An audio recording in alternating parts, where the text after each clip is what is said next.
Olá pessoal, tudo bem? Professor Márcio Guidoni aqui para trazer mais uma aulinha para vocês. Hoje a abordagem vai ser o tratamento farmacológico e até o não farmacológico. A gente vai discutir um pouco sobre sangramento uterino anormal.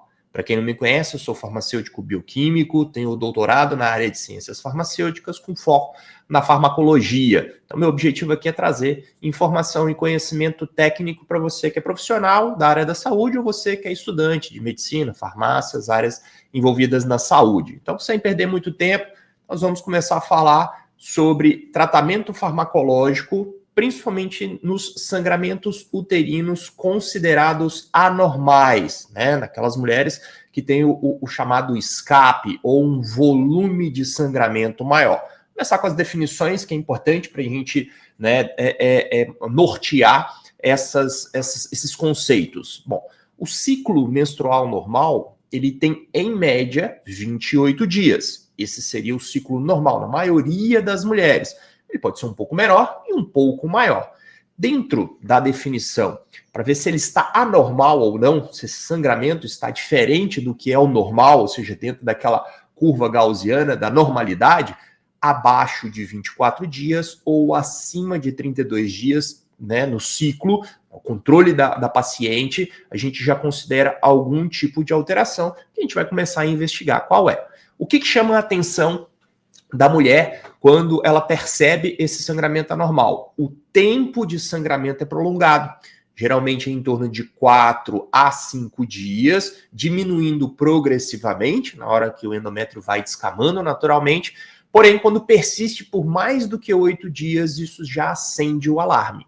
Outro detalhe importante: a mulher vinha tendo seu ciclo regular, menstruando naturalmente, um volume, uma quantidade normal, e de tempos aqui ela percebe que esse volume aumentou muito, né? Um volume acima de 80 ml. A gente consegue, às vezes, né, estimar isso perguntando à mulher como que está saindo o absorvente, muito carregado, quantas vezes ela troca o absorvente durante o dia, durante esse período, né, que ela passou sangrando. A gente consegue estimar, em média, quantos ml, né, ela vem perdendo. Qual que é o grande problema disso tudo, né? A perda sanguínea leva a um quadro de anemia. E aí você imagina uma adolescente, né, que começa com ciclos menstruais irregulares, que podem ser até fisiológicos devido à acomodação hormonal, né, a pubarca em si, e isso a gente precisa intervir para minimizar essa perda de sangue exacerbada, que isso leva a um quadro de anemia. A anemia leva a fadiga, cansaço, astenia, você leva menos oxigênios para tecidos nobres, como o cérebro, o sistema nervoso central. De uma maneira geral, isso acaba impactando diretamente. Tanto que suspeitou de sangramento anormal, antes de intervir com tratamento farmacológico, a gente solicita alguns exames, né? Um hemograma completo para a gente ver a relação do tamanho da hemácia com a concentração de hemoglobina dentro, para saber se é uma anemia ferropriva em si. A gente dosa ferritina, ferro livre, né, proteína ligadora de ferro, né, a afinidade do ferro pela proteína ligadora. Isso tudo nos ajuda a estimar se essa paciente precisa, além do tratamento para o sangramento uterino, de alguma suplementação, por exemplo, de ferro via oral ou até mesmo injetável, né, quando há, né, intolerância ao ferro oral. Então isso é importante para a gente poder definir. Então, né, tendo essa ideia em mente, a gente vai para as principais causas por idade. E aqui a gente chama atenção porque existem prevalências, né, de situações em cada idade. A gente divide, né, em 5 categorias: a pré-púbere, né, aquela menina que está entrando na puberdade, o adolescente por si só, aquela paciente que está em idade reprodutiva, ali entre os 16, 18 anos até os 40, 45, obviamente,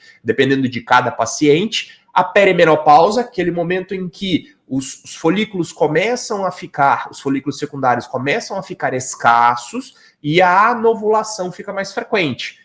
E a menopausa em si. Lembrando que o diagnóstico da menopausa é retrospectivo.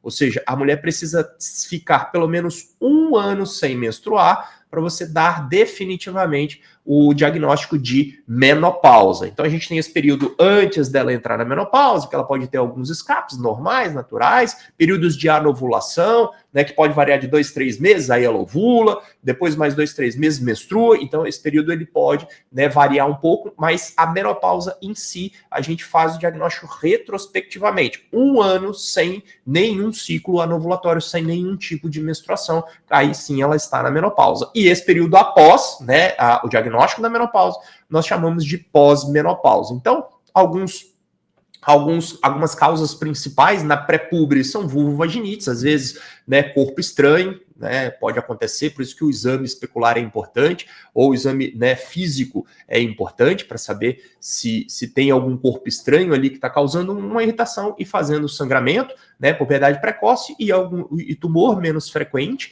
Já na adolescente, principal causa é a anovulação fisiológica, que a gente regula com o contraceptivo combinado. A gente vai ver que os tratamentos principais é o uso dos contraceptivos combinados, seja progestinas com estrógeno em baixas ou médias dosagens, utilização de hormônios exógenos, e aí entra, né, um paradigma: quem usa contraceptivo oral vai ter sangramento irregular, então é fato. Então, aquela pessoa faz o uso frequente, mas aí esquece uma pílula, eu não tomei ontem à noite, vou tomar hoje 2 de manhã, e de repente tem um escape. Então, isso pode acontecer com quem faz uso de contraceptivos. A própria gravidez, né, a paciente fica grávida e tem um sangramento irregular, tem um sangramento, um escape, que é um aborto natural. É muito comum isso acontecer, é muito frequente, né, o acontecimento de abortos, né, espontâneos. E aí ocorre o sangramento, a paciente chega preocupada, tal, quando você vai dosar o beta-HCG, né, ela estava grávida, acabou de perder o bebê. É normal isso acontecer, também é uma forma de investigação. E as coagulopatias, que é justamente nessa idade que começam a se suspeitar. Uma síndrome de von Willebrand, né, algo nesse sentido a gente também começa a investigar. Na idade reprodutiva é o uso de contraceptivo e gravidez, né, as principais formas, mas também começa a se investigar possíveis tumores benignos, como o mioma, né, o pólipo cervical, ou endometrial, ou alguma disfunção tiroidiana. A gente vai ver que o T3 e T4 tem uma influência grande no metabolismo do endométrio, principalmente, que é fonte ali de sangue em si, né, no sangramento. Na perimenopausa é a anovulação, e aí a gente olha com mais cuidado. A mulher já tem mais tempo de vida para os tumores benignos e malignos, e a pós-menopausa é o contrário. É a atrofia do endométrio, é esse endométrio ficando muito fininho, muito frágil, né? Qualquer alteração ali, qualquer impacto, ele vai causar um sangramento em si. A classificação principal, né, é chamado sistema Palm-Cohen, né, que nada mais é que um epônimo para poder lembrar das principais causas. E a gente divide em 2 tipos, né? Geralmente o pessoal fala palma da mão e coin de moeda, né? Mas tem um E aí no meio, né, para caracterizar o endométrio. Mas a gente lembra nesse sentido para poder discutir justamente os pontos principais, né? Por que a gente divide em palm e em coin? Porque o palme, né, os 4, pólipos uterinos, adenomiose, leomioma e malignidade, né, câncer, tumor, são causas estruturais, identificadas através dos exames, ultrassonografia, ressonância magnética e esteroscopia. Então você vê isso no paciente através dos exames. Já as causas não estruturais, a gente não consegue ver através de exame. Então a gente coagulopatia, a gente precisa investigar tempo de ativação de protombina, de TTPA, a gente vai olhar se essa paciente tem algum distúrbio de coagulação, o sangue não coagula corretamente, então ela tem um sangramento mais prolongado. Então, a gente investiga isso no exame de sangue, né? A ovulação anormal, como eu disse, pode ser fisiológica, induzida por hormônios, o próprio endométrio, a gente investiga o endométrio com algumas funções, e iatrogênico, uso de medicamento, né, uso de hormônios sintéticos, anabolizantes como um todo, pode causar sangramento, anticoagulantes, né, e isso pode influenciar diretamente. A gente precisa investigar sempre esses pontos, e algumas causas que não são classificadas. Então a gente vai detalhar um pouco sobre elas para ver onde que dá para fazer uma intervenção, né, farmacológica ou não. Às vezes a intervenção é estrutural. Então, os principais mecanismos estruturais, né? Os pólipos, sem dúvida, são os principais causas de sangramento, e o pólipo nada mais é que uma proliferação de células epiteliais do endométrio, e eles invadem a luz do útero, a luz uterina. Alguns podem até extravasar pelo colo do útero. E esses pólipos são extremamente frágeis, porque eles são muito vascularizados. E até ali, talvez, no ato sexual, pode acontecer de um rompimento e esse sangramento acontecer. Isso leva a uma inflamação crônica. O tratamento aqui é cirúrgico, tá? A estereoscopia, você vai com a alça e remove esses pólipos. Mas na suspeita, a ultrassom é o principal exame que mostra justamente que esses pólipos entrando na luz uterina. Então, é importante, na suspeita de sangramento uterino, solicitar uma ultrassonografia para descartar as causas estruturais.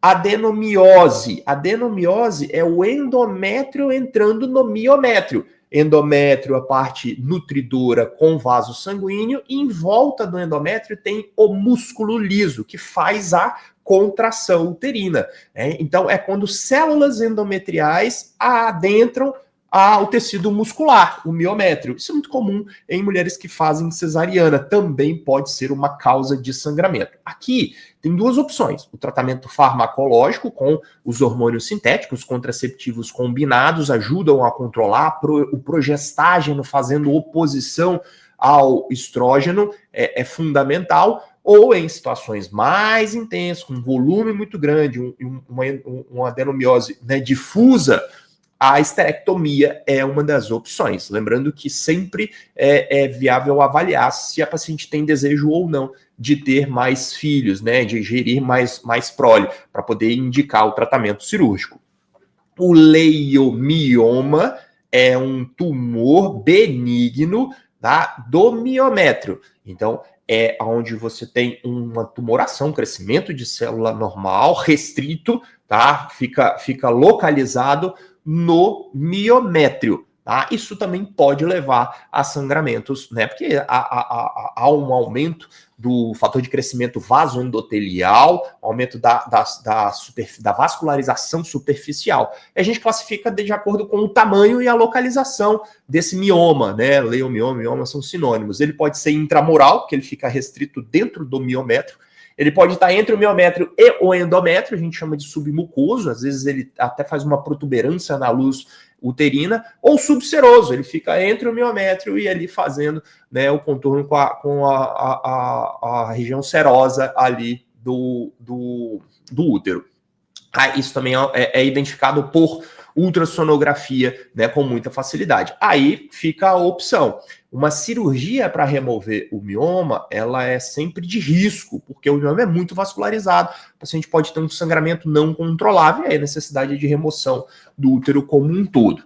Já a malignidade é o câncer, né, por si só, maligno, câncer de endométrio, um sarcoma. Aí nesses casos, dependendo do estadiamento, o procedimento é cirúrgico, né? Mesmo se for um câncer de endométrio, a recomendação é retirar as trompas e os ovários, fazer uma histerectomia com uma salpingo-oophorectomia, remover praticamente tudo bilateral, dos dois lados. Por quê? Porque a gente não pode correr o risco de uma célula dessa ter ascendido ali as trompas, está ali localizada mais dormente no ovário, então você retira o útero e deixa a trompa e o ovário, depois esse tumor pode voltar na forma de uma metástase. A indicação sempre é a remoção como um todo, ok?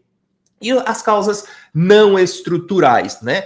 Os principais fatores são alterações hormonais, de uma maneira geral, principalmente quando ocorre na idade reprodutiva, a utilização de estrógenos e progestágenos, às vezes de maneira irregular, e a utilização de androgênios, hormônios sintéticos masculinos, para ganho de massa. A gente vê isso muito na realidade, né? Os chips da beleza causam sangramento irregular.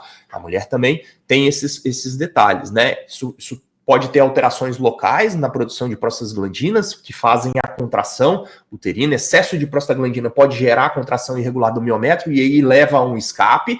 Por isso que, se tem prostaglandina, os AINE, os anti-inflamatórios não esteroidais, podem ser uma boa alternativa.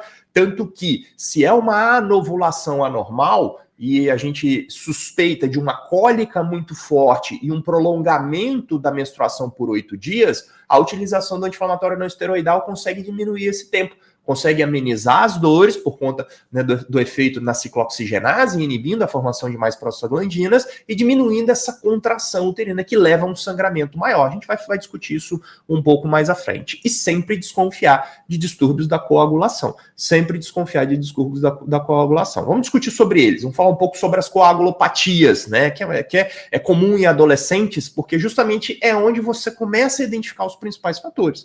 Às vezes o paciente não apresenta equimose, hematoma, hemartrose, não mostra nada disso durante a infância, mas quando aquela menina começa a entrar no ciclo menstrual, você começa a sentir um sangramento mais volumoso, abundante, e aí a investigação tem que sempre estar em mente, né? Pede o coagulograma, o perfil da coagulação, tempo de protrombina, tempo de trombina, tempo de ativação da protrombina, faz esse mapa, dosa a plaqueta, vamos olhar a principal causa, que é o fator de von Willebrand, importantíssimo para poder iniciar a cascata da coagulação. Consegue pesquisar isso no exame de sangue.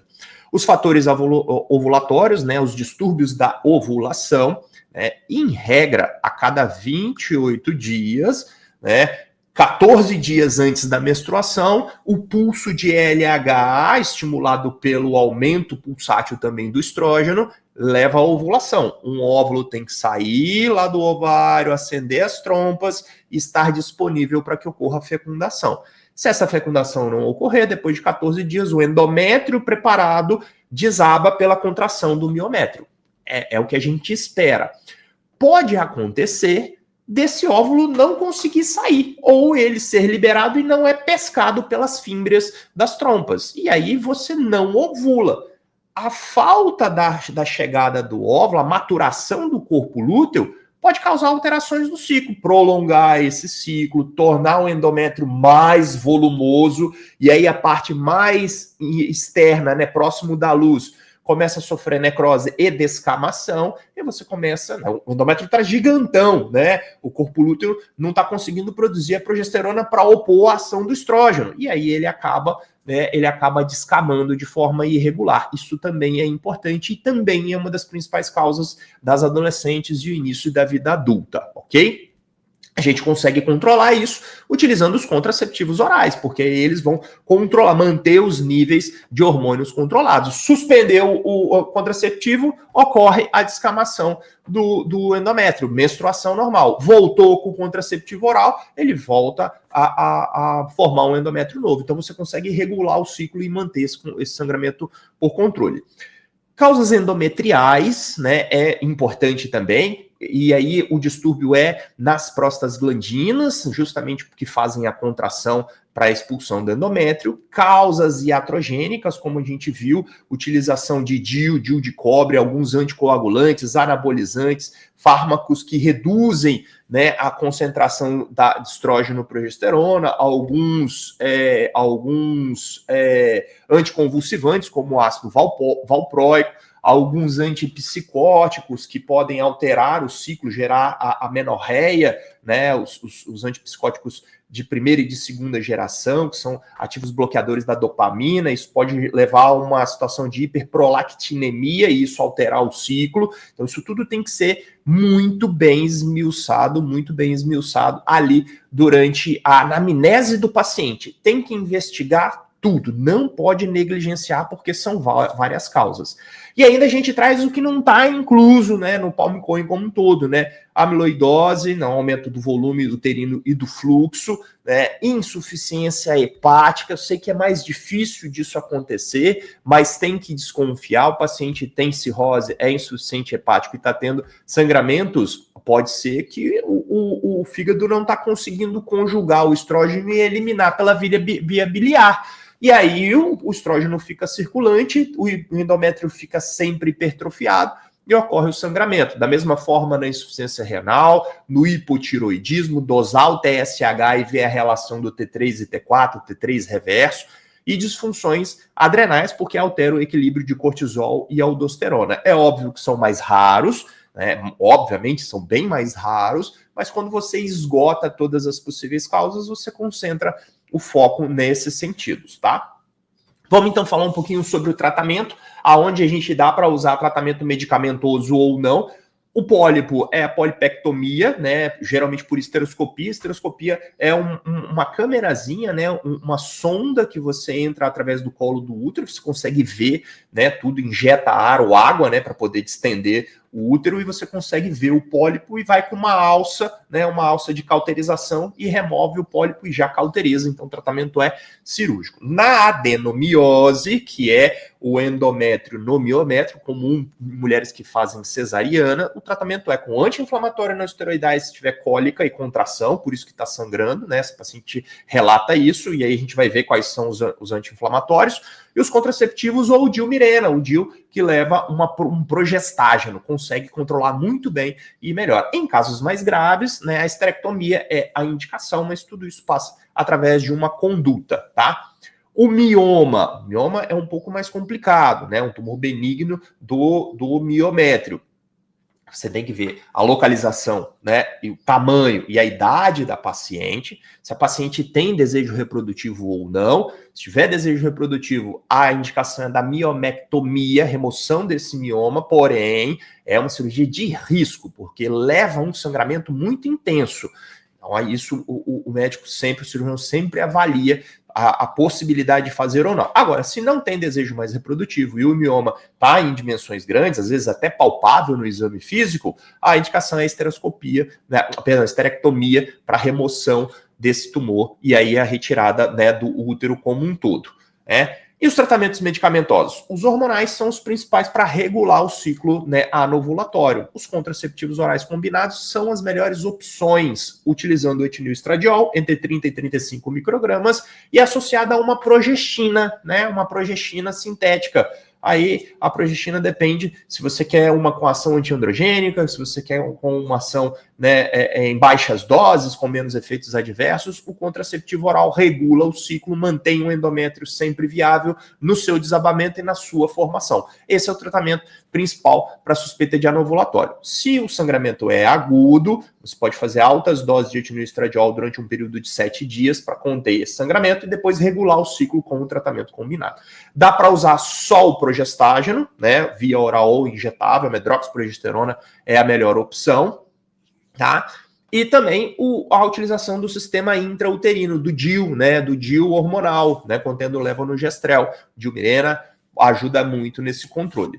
E o tratamento não medicamentoso não hormonal, né? Os inibidores da síntese de prostaglandina, quando vem associado com uma contração do miométrio, né, muito intensa, isso o paciente vai relatar, eu sinto cólica, e aí sangra muito, tá? O contraceptivo vai ajudar, ok, mas nesse período de pré-menstruação, né, naquela tensão pré-menstrual, a utilização de um AINE é interessante. O mais conhecido aqui no Brasil, mas não mais usado, é o ácido mefenâmico, o famoso Ponstan, 500 miligramas 3 vezes ao dia, de 3 a 5 dias antes de menstruar, né? No início da menstruação, perdão.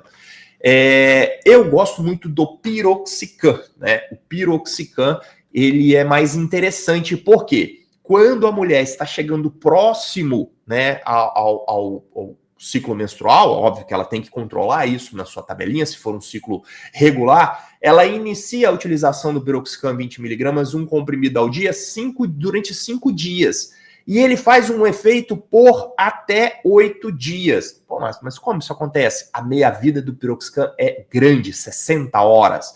Então você faz um acúmulo do piroxicam e ele tem esse efeito anti-inflamatório prolongado. Então apenas 5 dias, iniciou a menstruação ou começou a sentir os primeiros sintomas, começa o piroxicam, um comprimido ao dia durante 5 dias e você vai ver que tem uma melhora muito grande. Menos ciclooxigenase inibida, né, o AINE, menos prostaglandina, contrações menos intensas, mais suaves, o sangramento é mais suave, o período é mais curto. Ibuprofeno pode ser utilizado principalmente como sintomático, tá? Mas a potência anti-inflamatória dele é mais baixa, tá? Então tá aí os inibidores. Existem alguns que diminuem a fragilidade plaquetária, mas naqueles pacientes que têm algum distúrbio da coagulação, o etanzilato é um deles, pouco usado aqui no Brasil, geralmente não é muito utilizado. Agora, os antifibrinolíticos, sim, conseguem reduzir de 40% a 60% do fluxo.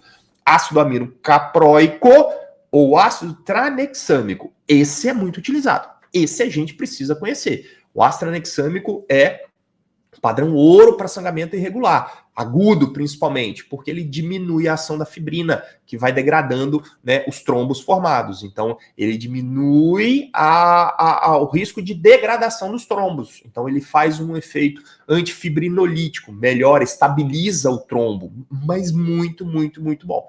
Tá? Esse tem que conhecer. Aqui no mercado brasileiro é vendido como Transamin, né? Transamin injetável e Transamin comprimido, 500 miligramas dose de 1 a 2 cápsulas de 500 miligramas, né, de duas vezes ao dia, no período de 2 a 4 dias, tem a capacidade de reduzir em até 50% o fluxo, né, menstrual, quando está muito intenso, até você investigar a causa. Tá? Você entende que ele não vai atuar diretamente na causa? Você vai investigar o palmicoin, mas você tira o paciente do sangramento. Eu coloquei aqui um slide bacana mostrando, né, a primeira molécula é a lisina, a segunda é o ácido tranexâmico, para explicar um pouco do mecanismo de ação do ácido tranexâmico. Né? A gente vê ali o trombo formado, tá? O trombo formado com plaquetas, hemácias e a rede de fibrina estabilizada. Tá? Nós temos os agentes fibrinolíticos, os ativadores da fibrinólise, né? O TPA e o UPA são os ativadores da fibrinose, que eles fazem o que? Fibrinólise que fazem o quê? Pega um plasminogênio, que é uma enzima inativa, um zimógeno, e ativa em plasmina.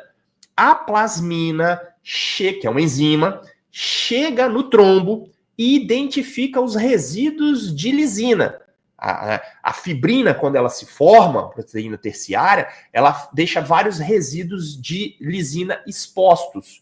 Esse é o local de ação da plasmina. Quando a plasmina se liga no resíduo de lisina, ela quebra a ligação peptídica e aquela rede de fibrina vai sendo picotada, vai formando o que a gente conhece como dedímero. Por isso que a gente dosa dedímero para ter uma estimativa se o paciente forma ou está formando ou não muito coágulo, muito trombo, tá? Isso é assunto para outra aula. Então, o ponto de ligação da plasmina são nos resíduos de lisina expostos da rede de fibrina. Então, isso vai fazendo a degradação do trombo, o trombo se desfaz. Esse é um mecanismo importantíssimo para manter a homeostase. Eu formo o trombo, mas ele não pode ser formado em excesso. O excesso, então, é dilapidado pela plasmina. Mas a plasmina também não pode funcionar em excesso, senão não forma nenhum trombo. A antiplasmina faz essa regulação fina. Tá vendo como o negócio é muito bem controladinho, ok? Bom, alguns pacientes têm uma atividade maior da plasmina e aí vai ter um trombo menos estável e vai fazer um sangramento mais contínuo. Uma forma SOS para você diminuir esse risco de sangramento é justamente usando o ácido tranexâmico. Estou sangrando demais, eu quero diminuir o volume de sangramento para investigar a causa. Transamin de 500. O que o Transamin vai fazer? Ele vai se ligar na lisina. Ó, aqui está a lisina. O Transamin vem e se liga na lisina. E aí, quando a plasmina chega para ligar, ela encontra o ácido tranexâmico, que está impedindo o seu sítio de ligação. Então, ele é um antagonista, né, da plasmina. Ele não é um inibidor direto, mas ele é um antagonista. Ele não deixa a plasmina se ligar aos resíduos de fibrina. A meia-vida dele é curta, em torno de 2 a 3 horas, por isso que faz 2 até 3 tomadas durante o dia. Tempo de ação aí, de utilização de 2 a 4 dias, mas o tranexâmico é um coringa. Inclusive em emergência, o paciente está sangrando muito, estoura umas 4 ampolas de Transamin, umedece a gás e coloca em cima do sangramento, você vai ver que o paciente para de sangrar na hora, tá? Então é um fármaco coringa aí. E, para finalizar, os tratamentos cirúrgicos, né, das lesões, a ablação endometrial é uma utilização para você raspar um endométrio, remove literalmente um endométrio, óbvio que essa paciente depois não vai conseguir mais engravidar, ou a esterectomia, ou seja, a retirada, né, total ou parcial do útero como um todo, e aí sim o paciente não vai menstruar de jeito nenhum, ok? Beleza, pessoal? Fechamos então a nossa aula. Espero que vocês tenham gostado. Aproveita para se inscrever no canal. Aproveita que você está aí, curte o vídeo e se inscreve no canal. Beijo, um abraço, até mais.